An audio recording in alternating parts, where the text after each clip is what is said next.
Hi guys, and welcome back to the Big Sew Along. I am Ginny, and as always, I thank you very much for choosing to spend some time with me each week.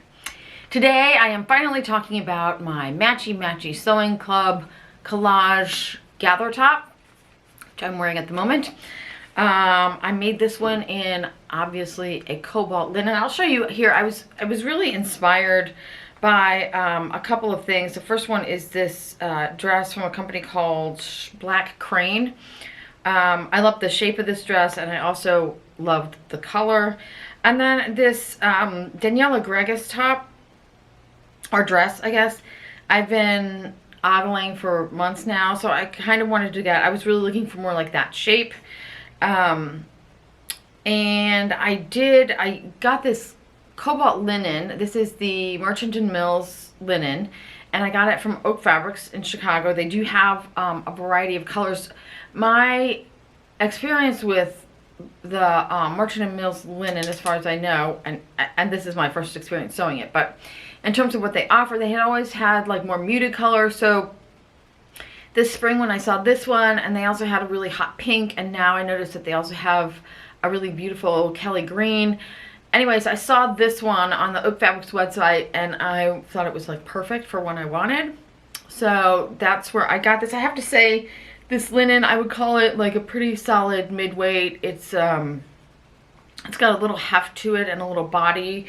It's pretty opaque. It's not like it's not a super loose weave for linen. Most linen is going to be a little bit more of a loose weave, but it's not a super loose weave. It also is a excuse me, it's a really smooth texture. So there are no slubs in this. If you're familiar with fabricstore.com's mid-weight linen, this is very similar. It does not have the slubs that I usually get that come on that Fabric Store mid-weight. Although I do think that fabricstore.com does also have a mid-weight that is not slubbed. I'm not sure about that. In any case, I really wanted to try the Merchant & Mills linen and see how I liked it. If I felt like it was a higher quality or whatever than other linens. This was about, I want to say it was about $38 or $39 a yard US, which is on the higher end for a plain weave linen. I will say that I do love it. I don't know that it's necessarily nicer or better or worse than any other linen. I do love it. I will say that, but then I love linen. I specifically got this because I wanted this color, which is what I was going for. Anyways, if you guys have used any of the other Merchant & Mills fabrics, or in fact the linen, I'd be curious to know how you felt about them, like quality-wise, if you felt like it was worth the price. Because I feel like a lot of the Merchant & Mills fabrics are a little bit on the pricey side. I would not hesitate to buy more. Like I said, I feel like it was worth the price. I love this. Okay. So let's see. I originally wanted to make this to look like this Daniela Gregis dress, which is below the knee. Like, I'm going to say on this woman, it's probably high calf somewhere. I cut this dress, I think I added 22 inches to the total length of this originally. And instead of looking like Daniela Gregis' model, I really felt like I looked more like Friar Tuck. So it just felt really too long. I might try again that knee length. I might have had it just longer than that, and that didn't work. Although I have tried a longer tunic-y dress like that before, and I feel like it just overwhelms me, I think. So anyways, I ended up cutting some fabric off. At the end of the day, my total amount I lengthened the front was 13 inches, and then I tapered it down to 14 inches at the back. So it's just a tiny bit bigger, tiny bit longer at the back. What else did I do? I added side seam pockets that I just grabbed a side seam pocket from another pattern, and I measured from the underarm how far down I wanted the top of the pocket to be, and that's where I placed them. And then also I did this slit front. Now the Daniela Gregis picture is not a slit front, I don't think. I think it's actually I don't know, maybe it is. It might be a slit. It actually has a collar on that one. Not that it matters. I was just kind of going for that look. So I have a quick tutorial here on how I did the slit front. Okay, so to have a split front on this dress, you can do it a couple of different ways, but the way I'm going to do it is to make a facing. This dress originally has a bias binding around the neck. So I know I want my slit front to be about 5 inches. So I'm going to trace to right there. I'm just going to trace, this is the center front of my dress. Right here.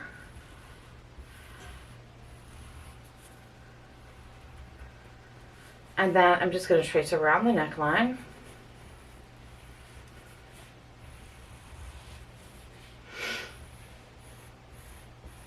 And I am going to trace this part of the shoulder seam because I want the right trajectory for my facing.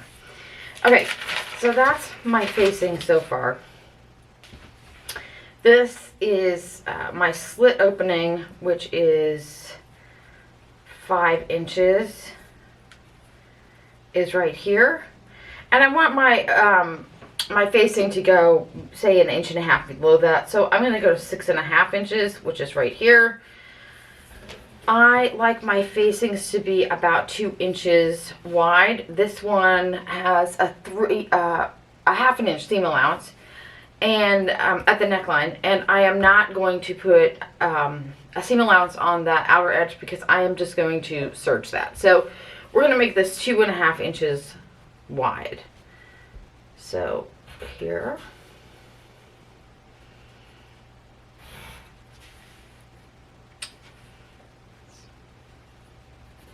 I don't know what I'm doing.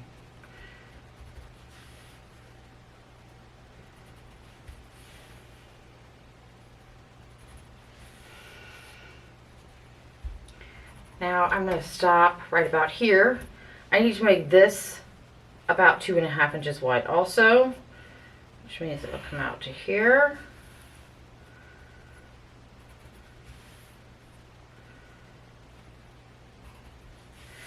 And it should look something like that.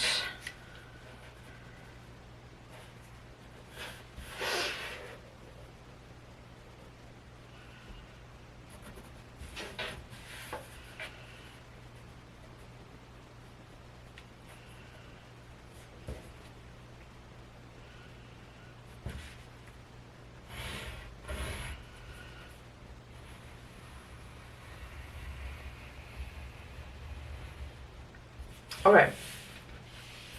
The only thing is, we're gonna cut this on the fold, so we don't need to worry about anything else right now. We'll talk about the markings later. What I do want to do right now is curve this, and that is because since I know I'm going to serge these edges, it's just a lot easier to serge a curved edge than it is a squared one. So pretty easy. We're just gonna put that right there. And then we're gonna do the same thing down here. And that's fine.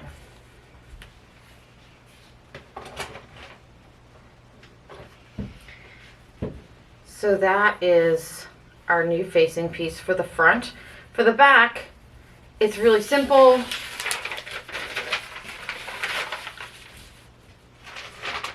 The back looks like this. All we need to do is trace this and this,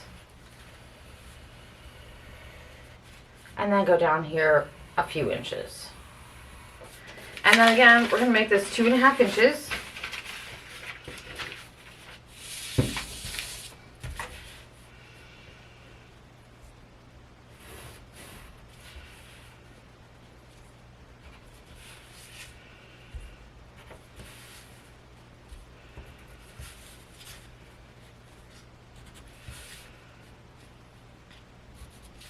And again, we're going to cut this one on the fold right here.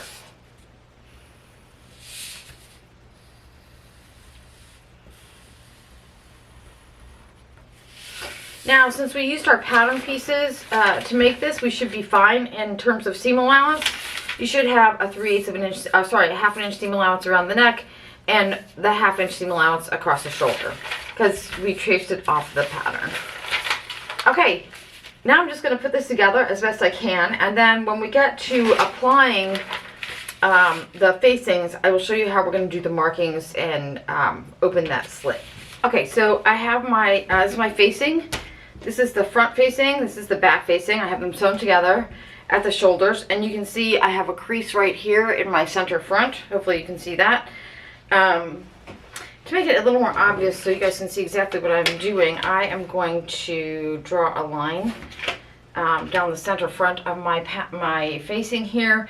And remember I said I want my opening to be 5 inches, so I'm going to mark here at 5 and go straight up to the front, to the center top, sorry. At this top edge, my seam allowances are 1/2 inch, so I'm just going to make note of that, like right here at the top. Now at the bottom, I'm going to measure up 1/2 inch from my bottom point, so that would be 4.5 inches. And I'm going to make a line straight across like that. Then from the top, this is really just for when I'm sewing, this mark right here at the top seam allowance. I am going to lay my ruler down and I'm going to mark a 1/4 inch line on either side of my center line. And I'm going to go all the way down to this line I just put here.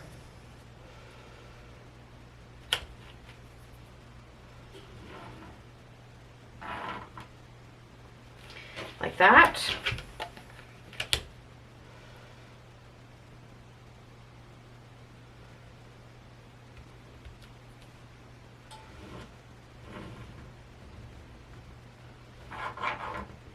Like that. And then you'll see, I just want to know when I'm going around my pattern later that's where I turn so I don't misjudge. Okay, so you'll see I have this little 1/2 inch point left here. I'm going to make a line from the corner here at the bottom of my rectangle to that point. And I'm going to do the same thing on this side.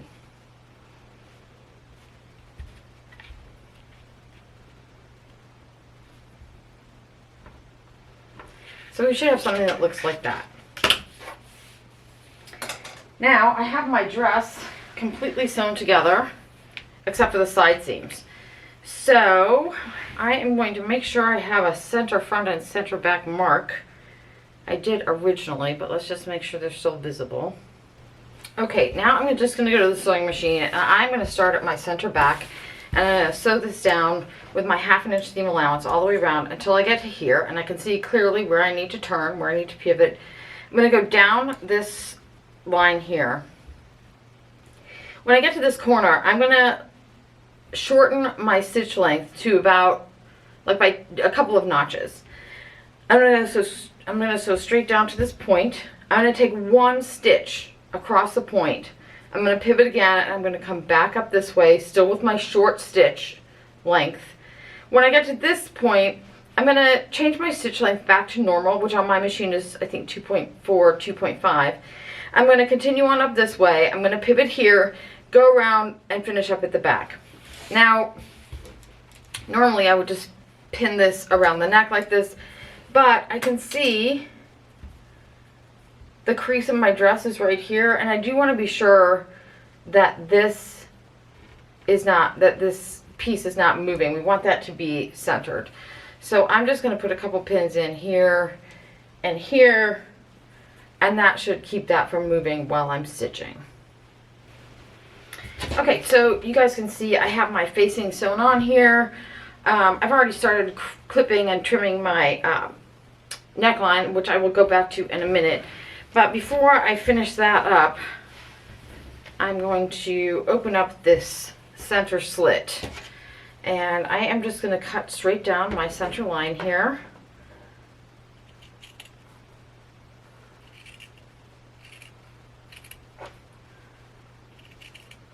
being careful not to cut the back.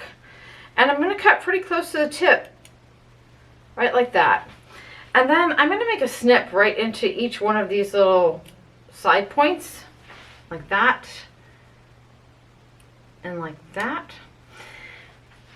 These corners here, I'm going to have to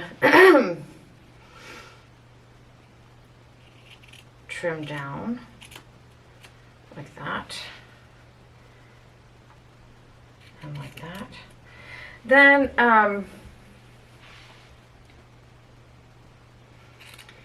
in order to get a really nice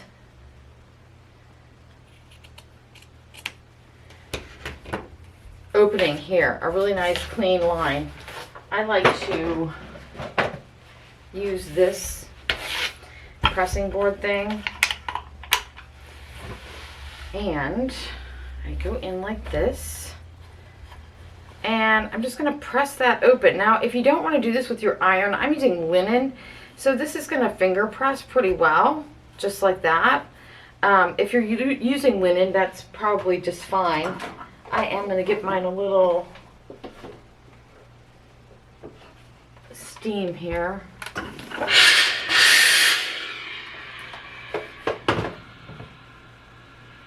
And then I'm going to do the other side as well. All right, now I am just going to finish clipping and trimming my seams, grading them down a little bit. And then I'm going to fold this all to the wrong side.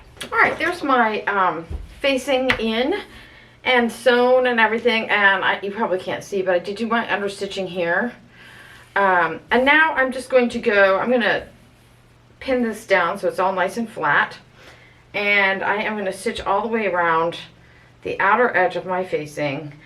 And I'm going to stitch it from the inside. I'm going to use my serging here as a guide and just go right around the edge of my serging all the way around. And then I will continue putting the rest of this dress together as per instructed.